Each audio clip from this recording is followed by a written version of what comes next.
Class 11 की chemistry में अक्सर एक क्वेश्चन पूछता है, question that is based on the limiting reagent and access reagent. मतलब क्या है, अगर रिएक्टेंट साइड में रिएक्टेंट कोई दिया है केमिकल इक्वेशन में, तो प्रोडक्ट का फॉर्मेशन कितना होगा, मतलब who will decide the formation of the product. तो प्रोडक्ट का फॉर्मेशन को डिसाइड क्या करता है, एलआर डिसाइड करता है। एलआर क्या होता है, लिमिटिंग रिएजेंट। लिमिटिंग रिएजेंट मतलब क्या होता है कि अगर मोल अपान स्टोइकियोमेट्रिक कोएफिशिएंट निकालते हैं, मोल अपान स्टोइकियोमेट्रिक कोएफिशिएंट निकालते हैं, जिसमें मोल अपान स्टोइकियोमेट्रिक कोएफिशिएंट अगर लेस रहता है, इसकी वैल्यू लेस आता है, वही क्या होता है, एलआर होता है, और वही डिसाइड करता है कि प्रोडक्ट का फॉर्मेशन कितना होगा। ठीक है। एक्सेस रिएजेंट और रिएजेंट होता है जिसमें मोल अपान स्टोइकियोमेट्रिक कोएफिशिएंट जो है ज्यादा आता है, यानी लार्ज अमाउंट में आता है, उसको जो है हम लोग एक्सेस रिएजेंट बोलते हैं। और लिमिटिंग रिएजेंट को अगर मान लीजिए जानना हो, तो सबसे पहले एक बेस्ट एग्जांपल आपको बता रहे हैं। कहीं मान लीजिए आपको एक कार मैन्युफैक्चर करना है, और कार का जो है सब कुछ है, आपके पास सब कुछ है जिससे हम लोग 10 कार बना सकते हैं, लेकिन इंजन जो है कार का केवल एक ही है। इंजन क्या है, एक ही है। यदि हमको कार बनाना है तो हमारा इंजन का मतलब अगर कंप्लीट कार बनाना है तो हमारे पास इंजन एक ही है, तो एक ही इंजन को हम एक ही कार में तो इंस्टॉल कर सकते हैं ना, तो एक ही कार का फॉर्मेशन होगा। मतलब कि 10 बॉडी भले से हैं, लेकिन जो है अगर एक ही हमारा इंजन है तो हमारा एक ही कार का फॉर्मेशन होगा। यानी क्या है, गाड़ी का इंजन क्या जो है, एलआर है, यानी लिमिटिंग रिएजेंट गाड़ी का इंजन ही है। ठीक है। अब देखिए इसको फाइंड कैसे करते हैं, इसको हम लोग डिसाइड मतलब कैसे करते हैं फॉर्मेशन ऑफ प्रोडक्ट, मतलब कि कैसे होगा एलआर, हम लोग फाइंड कैसे करेंगे इसके बारे में जानते हैं। तो इसका एग्जांपल हम देखते हैं। जैसे मान लीजिए कोई हमारा एक क्वेश्चन है, कह रहा है कि एमजी सॉलिड है प्लस हाफ O2 गैस से रिएक्ट कर रहा है, तो क्या फॉर्मेशन हो रहा है, एमजी को यानी सॉलिड का फॉर्मेशन हो रहा है। कह रहा है इफ क्वेश्चन में दिया है कि 2.4 gram of the MG is made to react with the 3.2 gram of O2, calculate mass of MGO form. यानी इसका जो मास कैलकुलेट करना है, ये जो है ना, ये बंदा जो है इसका मास कैलकुलेट करना है। क्या कैलकुलेट करना है, मास ऑफ एमजीओ फॉर्म, मतलब इसका जो मास कितना होगा, मास कितना होगा। तो मास कितना होगा, इसको निकालने के लिए हम लोग सिंपली क्या करेंगे, पहले क्या करेंगे, हम लोग इक्वेशन लिखते हैं। इक्वेशन लिखते हैं, मोल निकालते हैं। जैसे मोल एमजी का क्या होगा, जैसे क्या कह रहा है कि 2.4 gram of MG is made to react, तो मोल एमजी क्या होगा, तो मोल एमजी हम निकालेंगे पहले, मोल एमजी निकालेंगे।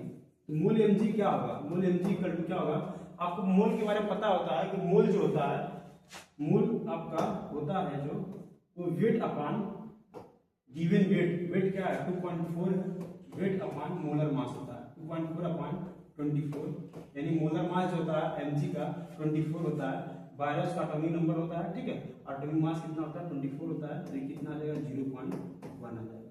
अब देखिए फिर उसका मोल निकालेंगे, मोल किसका निकालेंगे, ऑक्सीजन का, O2 का।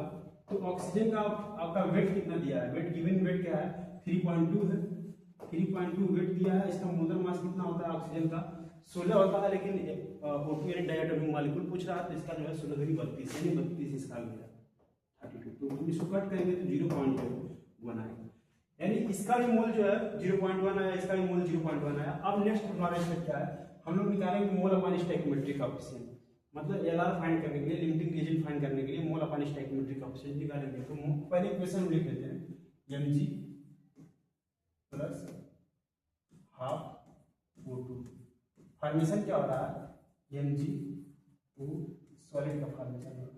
ठीक है, mg सॉलिड ये दिया है, mg सॉलिड है। तो अब इसमें हम लोग क्या करेंगे, इसमें स्टोइकियोमेट्रिक कोएफिशिएंट अगर कुछ नहीं है, इसके आगे 1 होता है, इसके आगे अगर कुछ नहीं तो 1 होता है। ठीक है।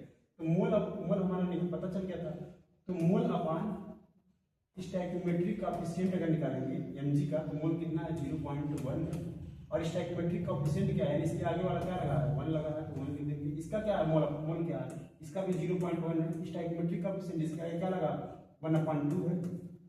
ठीक। तो इसका जो हम लोग निकालेंगे, तो ये मोल अपान स्टोइकियोमेट्रिक कोएफिशिएंट जो आएगा, मोल अपान स्टोइकियोमेट्रिक कोएफिशिएंट,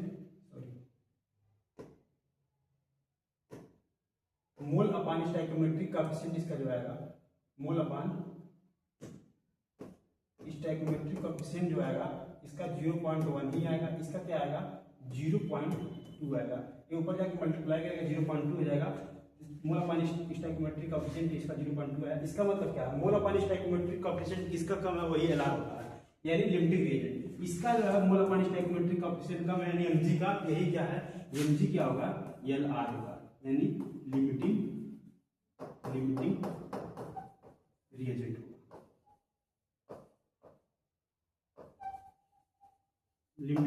जाएगा, ये क्या होगा, एक्सेस रिएजेंट होगा, एक्सेस रिएजेंट होगा, ठीक, ये ज्यादा प्रेजेंट है।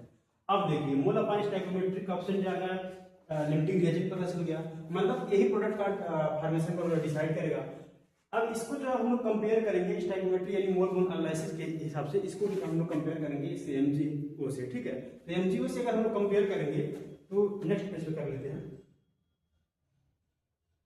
नेक्स्ट पेज पे, ठीक है, नेक्स्ट पेज पे कर लेते हैं इसको। अब देखिए हमारा क्या है, एमजी इक्वल टू क्या आ जाएगा, एमजीओ। अब इसका मोल क्या है, मोल अपॉन स्टोइकियोमेट्रिक कोएफिशिएंट 0.1 इसका मोल था, स्टोइकियोमेट्रिक कोएफिशिएंट 1 था। इसका मोल क्या है, इसका मोल हमको पता नहीं है, मोल इसका हम लोग को यह मोल एमजीओ का पता नहीं है। स्टोइकियोमेट्रिक कोएफिशिएंट इसका मान लीजिए 1 है, यहाँ पे 1 कर लेंगे, तो इसका क्या हो जाएगा, इधर एक मल्टीप्लाई कर जाएगा तो 0.1 इंटू 1 अपॉन 1 हो जाएगा, इक्वल टू क्या होगा, मोल हो जाएगा एमजीओ का, ठीक है। इसमें कोई दिक्कत आप लोग को, इसमें कोई दिक्कत नहीं है। यहाँ से 1 कैंसिल हो गया, या तो कैंसिल करे चाहे ना करे तो ऐसे ही ऊपर हो जाता है, ठीक है। एमजी यानी मोल जो है एमजीओ का जो निकल के आया वो 0.1 आया। अब मोल 0.1 आ गया तो अब हमको जो है वेट निकालना है, यानी कितना जो मास फॉर्मेशन हुआ एमजीओ का। तो आपको सिंपली जो है हम लोग को पता है कि मोल इक्वल टू क्या होता है, मोल इक्वल टू होता है given weight, given WEIGST weight upon molar mass,